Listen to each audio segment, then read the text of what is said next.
I think I spoke too soon. A little while ago, I was saying that we were experiencing a pretty mild, unseasonably warm winter so far, and that has changed drastically within the past week or so. It's been like negative 22 with the wind chill, actual temperatures in the single digits Fahrenheit here. Like today, it was up to 6. And so, yeah, it's been miserably cold. And anybody who's been watching my channel for any period of time has heard me express that before. And so here are some scents that I've been leaning on during this cold spell we've been having.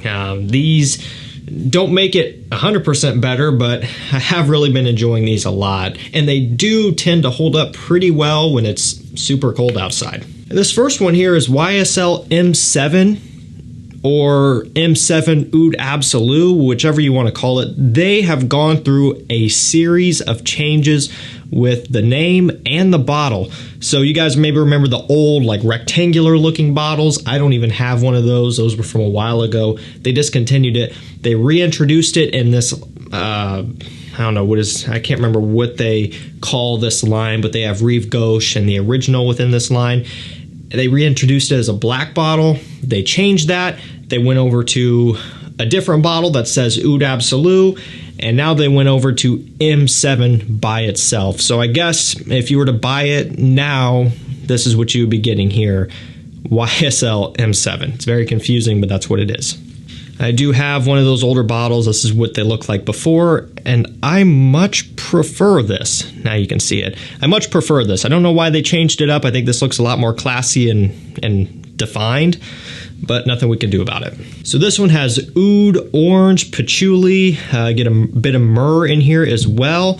Smells fantastic. It is a very designer level, easy to wear oud scent that pretty much any guy could pull off. It's nothing too extreme.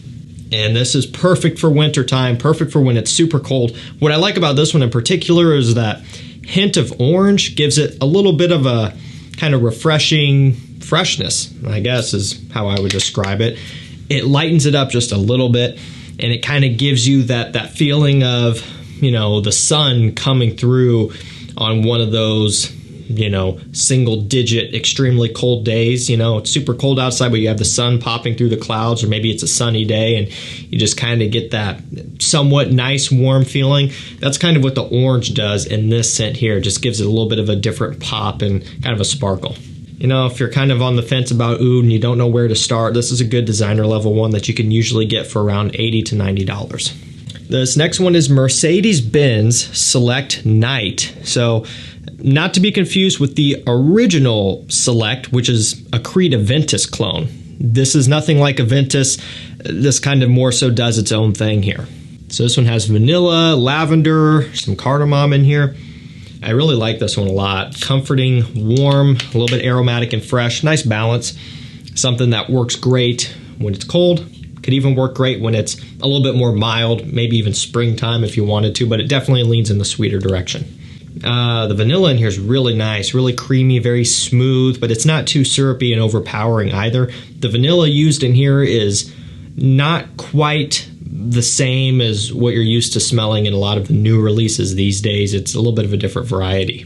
This one, I think you're looking at around $40, maybe $45, so it's pretty reasonable compared to a lot of other things out there, and that's kind of the going rate for a lot of Mercedes-Benz scents. You know, a lot of them are going to be, you know, within that $50 range, maybe some a tiny bit above that, but this is very affordable and it's super easy to wear for winter time or just whenever you want.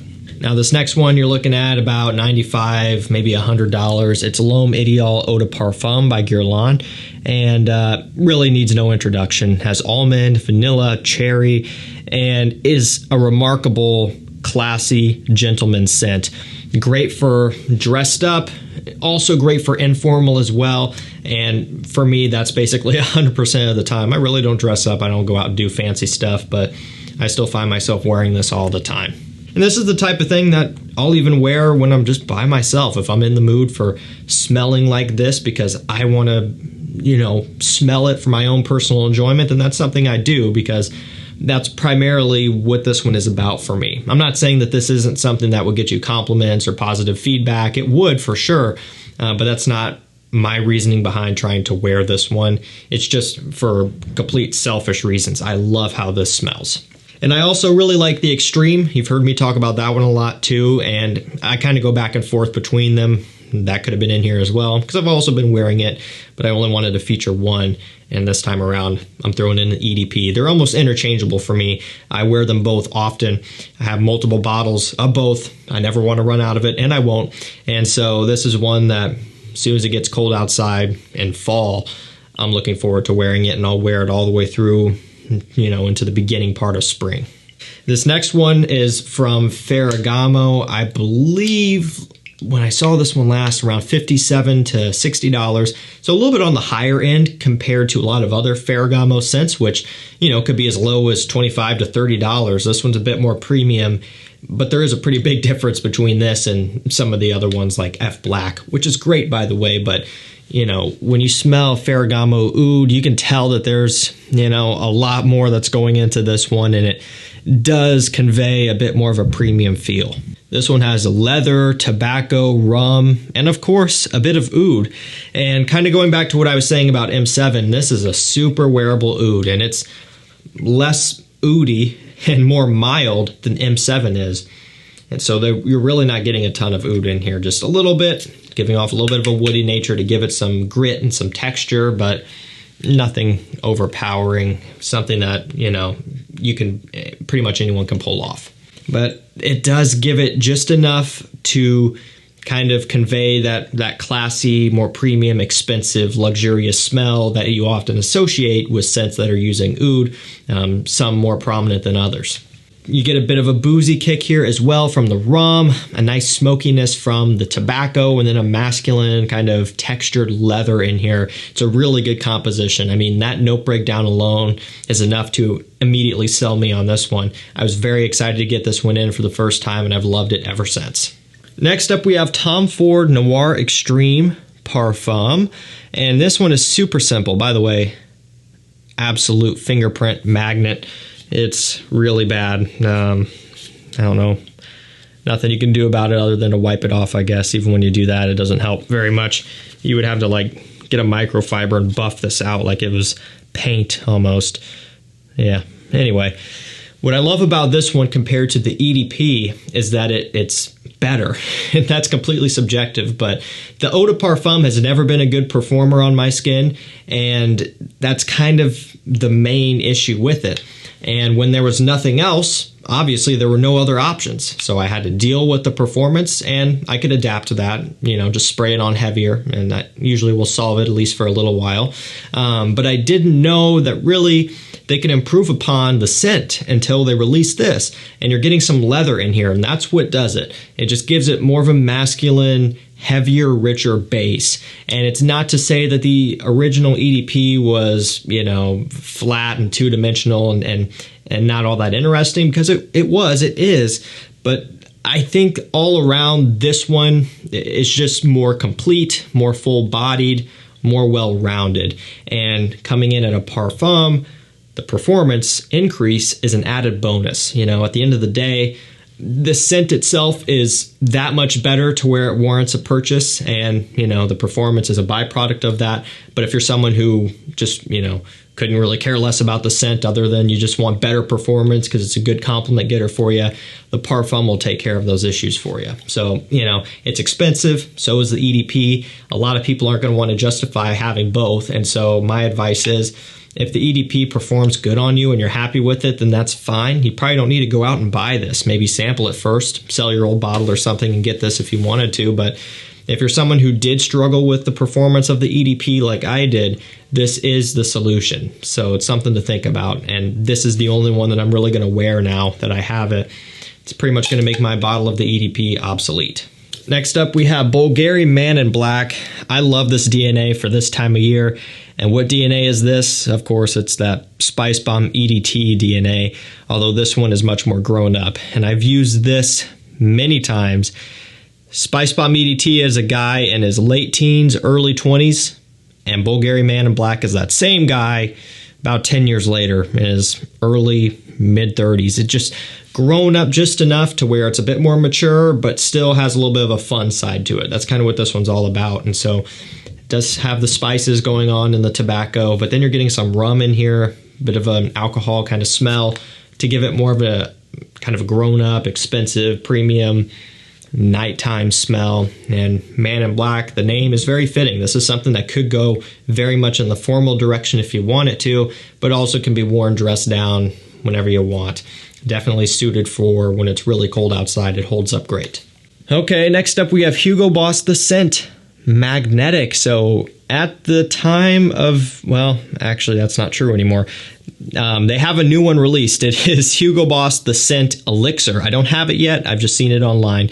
So, before that, this was the latest one, but that technically isn't true anymore. So I'm patiently awaiting for the Elixir to become available because I really want to get it. I really like this line, and every time a new one is released or, kind of made public, then I'm looking forward to buying it, and I will buy it as soon as I'm able to find it. But for the time being, Magnetic is one I've been enjoying a lot here. Has vanilla, maninka fruit, and bran, so it kind of gives it a weedy, powdery smell, getting a lot of sweetness from vanilla, and then a very distinct signature maninka fruit note that is used within the entire line. And it's something that stands out and makes it smell super interesting. That's what I like so much about this DNA. And you really can't go wrong with any of them. Private Accord is great. Absolute is great. Le Parfum is great. The Original is great. The Intense is also amazing. I think that's pretty much all of them. Might be missing one. But yeah, again, they're all good. It's just going to be a matter of which one works best for you, or you could just get all of them like I did. You might not normally think of Prada L'Homme when you think of winter, brutal, frigid temperatures, but Prada L'Homme Intense is one that comes to mind for me a lot. I don't wear this in summer. I don't really wear it in spring either. It's mostly fall and winter for me. That's what I like about this one the most. That's when it works the best for me. As soon as it starts getting warm, I'm just into my freshies and my aquatics, and that's just kind of it, And so the Intense doesn't really fit that bill.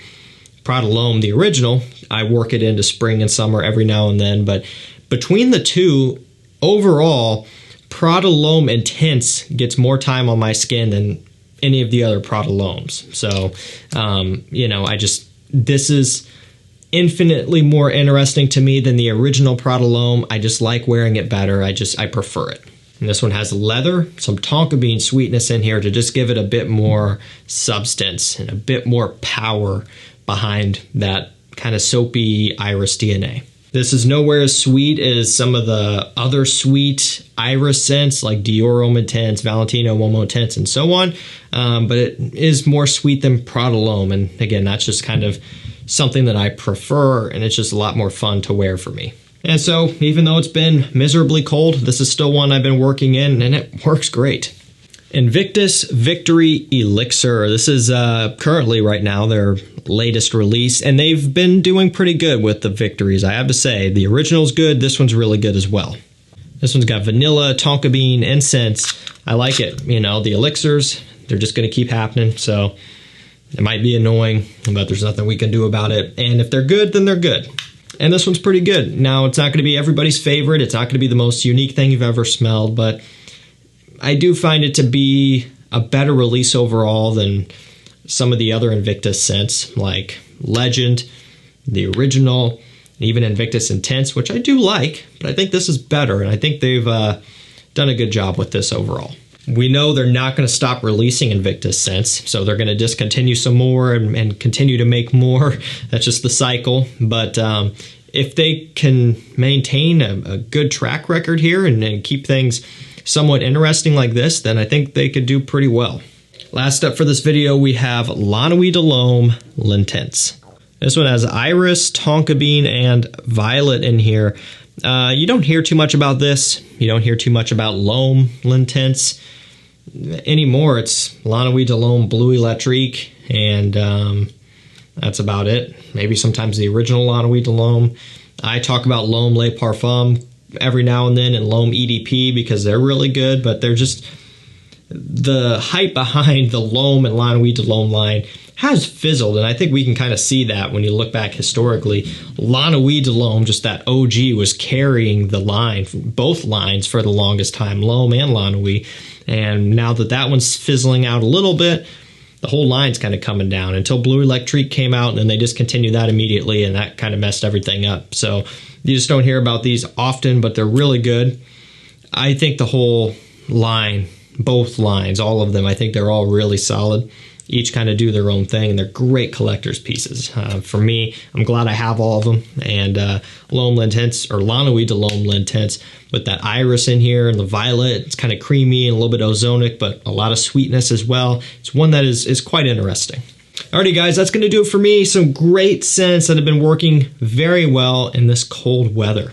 I'll drop links to all of these down below to discounters, and if you're on the hunt for anything rare, discontinued, hard to find, you can jump on my mailing list and texting list at the link and number down below. Thank you so much for watching. Stay safe, stay healthy, and we'll see you tomorrow with another one. Take care.